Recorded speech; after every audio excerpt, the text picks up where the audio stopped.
공직선거법 위반 혐의로 징역형의 집행유예를 선고받은 더불어민주당 이재명 대표가 어제 항소한 데 이어 검찰도 오늘 항소장을 냈습니다. 자세한 내용 취재기자 연결해서 알아보겠습니다. 이채영 기자. 네, 서울중앙지검이 오늘 오전 이재명 대표의 공직선거법 위반 1심 선고에 대해 항소했다고 밝혔습니다.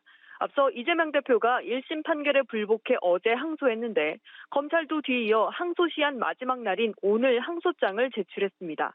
우선 검찰은 1심에서 일부 무죄로 본 김문기를 몰랐다 발언이 김문기와의 업무 상관계를 부인한 것임을 입증할 계획이라고 밝혔습니다.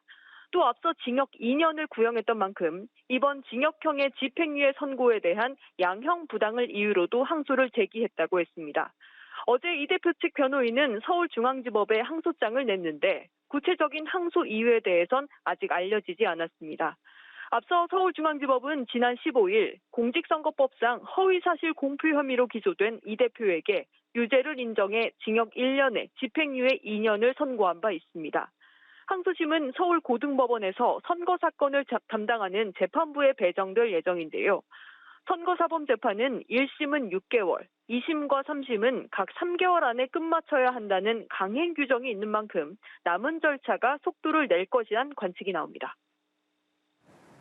네, 한편 대법원에서는 자녀 입시 비리 혐의 등을 받고 있는 조국혁신당 조국 대표의 상고심 선고일이 나왔죠. 언제 선고 예정인가요? 네, 자녀의 입시 비리와 감찰 무마 혐의로 1, 2심에서 유죄가 선고된 조국혁신당 조국 대표에 대한 상고심 선고가 다음 달 12일 내려집니다.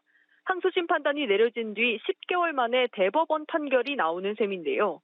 앞서 1심 재판부는 조 대표에게 징역 2년을 선고했고 지난 2월 2심 판단도 다르지 않았습니다.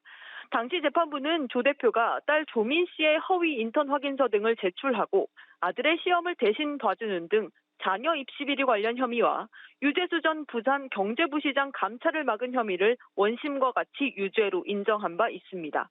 당시 재판부는 도주 우려가 없다며 법정 구속은 하지 않았는데 만약 이번 상고심에서 원심 판결이 확정될 경우 형이 집행될 것으로 보입니다.